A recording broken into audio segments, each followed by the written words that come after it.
I kind of want to jump over to this. They run and find the Falcon. Did you guys like the reveal of that? Like, whenever let's they get said to that quad jumper. Well, what about that one? No, it's garbage. when they said garbage, I'm like, that's the first thing I thought wish of. and I was like Falcon. Yeah, I was like, it's gotta be the Falcon, right? Yeah. And then they ran, and then like it's right there, and I'm like, oh, It was so perfect. Yeah. There were love so it. many. I'm sorry. There were so many perfect reveals. Like that as a reveal was perfect.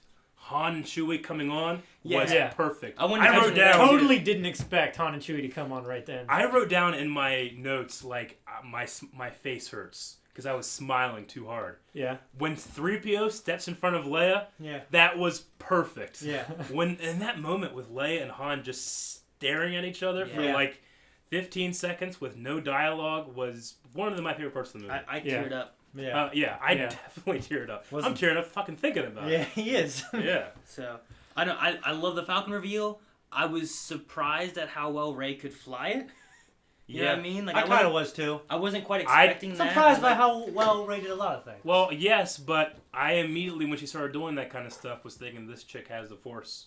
Like Anakin, how he was a pod can racer. just use a pod racer, you know? Yeah. She learned how to do a mind trick We'll talk about with no training. that now because I have a lot to say on that. Okay. Well, we'll talk about that later. we'll touch on Rey, I guess, more Falconish. Well, one thing to think about. Go ahead. Okay, I was gonna say the flight through the Star Destroyer, and then how quickly she turned. Yeah. Yeah. I was like, I didn't know the Falcon could do that. I mean, it just turned so sharp. The fact that she's a scavenger and she can just look at junk and Know what it is, figure out what works and what doesn't, kind of plays into the fact that it's a hunk of junk. Yeah.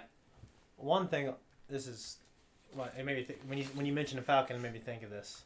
When I was sitting there watching them inside the Falcon now, and I went back and just watched the originals with my son.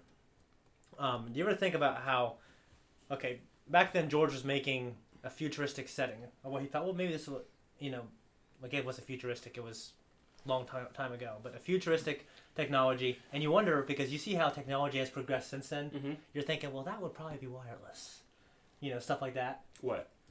Okay, like for instance, when Han and Luke are shooting it, when they're on the guns in Millennium Falcon, they have a cable attached to their headset, and you're thinking, motherfucker, that'd be wireless. Yeah. Well, and you see that shit now in the movie, and like I think you see how Abrams kind of progressed the technology a little bit. Yeah, but he didn't. If you did have it wireless, it'd be more capable of losing it, and you don't need to be lost because it just needs to stay there so you can talk to the other. I think if they and master the 0.5 past light speed, they can imagine. Well, I mean, they can master wireless. I mean, communication. It's not like this. The Falcon has never been and will never be the most current technology in the galaxy. I mean, she's fast enough for you. They literally probably just like, hey, these will work. It's like, where do you find these things? What are these? They're called wires. I think, yeah, but that I got them cheap. I stole them from some guy. I wasn't saying that'd be so like that's like before. That technology is before even space flight. Like really. Yeah, like, but I mean, if it ain't broke, don't fix it, bro. Yeah, true. And that's the one thing. If you do make it wireless or something like that, the more complicated you make it, the more prone to breakdown. You know what it is? You know what it is? Interference. You can't jam it. You can't jam it.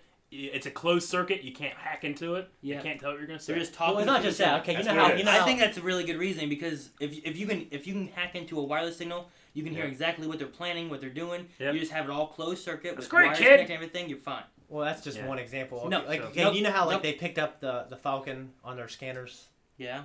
Why don't when I go back and watch the originals now, I'm like, you think they'd have the technology? Because you see now how you think just in 100 years from now we're all going to be, we could walk through on the street corner and the camera will immediately recognize our faces and our social security number, all that stuff. You're thinking, well, this technology is thousands of years probably past that.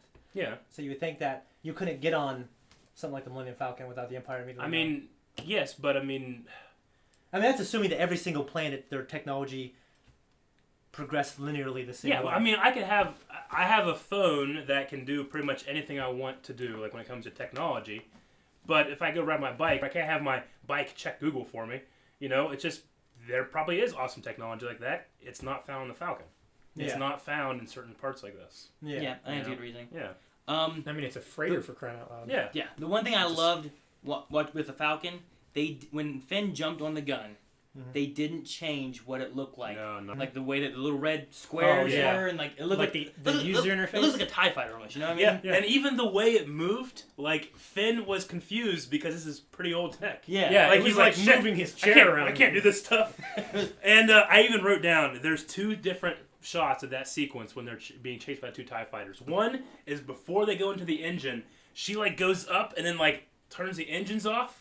And turns around. And then turns around and he shoots, like that's towards the end. Mm-hmm. But there's even one before that where she does like this cool drift move, like in Mario Kart. Oh, going into where you drift, you know, and the other 2 went past him and she went, wow. Yeah. That was cool. I just wrote down like trick.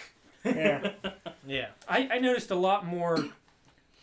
I don't know if I want to call it realistic, but I mean the physics. more physics in the flight of the ships. Moving way forward in this movie, like at the end when Kylo's ship is leaving, and 2 TIE fighters just stop and turn and provide cover fire. Yeah.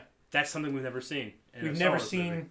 Yeah. We've seen it in like Rebels and stuff like that in Clone Wars, kind of. But they stopped and never hovered like that. or something like but that. they stopped, hovered, turned around, provide cover fire, and then went. You know, we've always just seen them.